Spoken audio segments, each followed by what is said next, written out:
काम वासना है, स्वाभाविक है, तुमने पैदा नहीं की है, जन्म के साथ मिली है, जीवन का अंग है, अनिवार्य अंग है।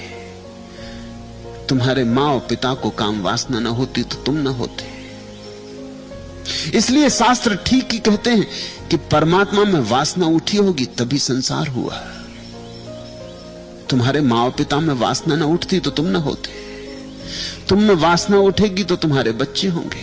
ये जो जीवन की श्रृंखला चल रही है, जो जीवन का सातत्य है, ये जो जीवन की सरिता बह रही है, इसके भीतर जल वासना का है। वासना बुरी नहीं हो सकती क्योंकि जीवन बुरा नहीं, जीवन प्यारा है, अति सुंदर है। लेकिन वासना को दबाने में लग जाओ और विकृति शुरू हो जाती है।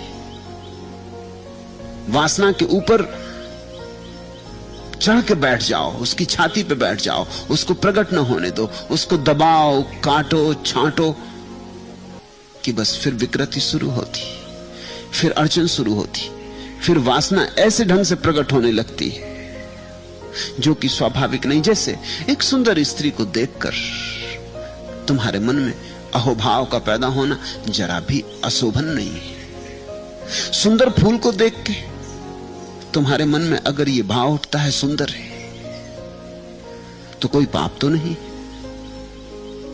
चांद को देखकर सुंदर है तो पाप तो नहीं। तो मनुष्य के साथ ही भेद क्यों करते हो? सुंदर स्त्री, सुंदर पुरुष को देखकर सौंदर्य का बोध होगा, होना चाहिए। अगर तुम में जरा भी बुद्धिमत्ता है तो होगा, अगर बिल्कुल जड़ बुद्धि हो तो नहीं होगा। इसलिए सौंदर्य के बोध में तो कुछ बुराई नहीं है, लेकिन तत्क्षण तुम्हारे भीतर घबराहट पैदा होती कि पाप हो रहा है। मैंने इस स्त्री को सुंदर माना, ये पाप हो गया कि मैंने कोई अपराध कर लिया। अब तुम इस भाव को दबाते हो, तुम इस स्त्री की तरफ देखना चाहते हो और नहीं देखते। अब विकृति पैदा हो रही। अब तुम और बहाने से देखते हो, किसी और चीज को देखने के बहाने से देखते हो। तुम किसको धोखा दे रहे हो? या तुम भीड़ में उस स्त्री को धक्का मार देते हो, ये विकृति है।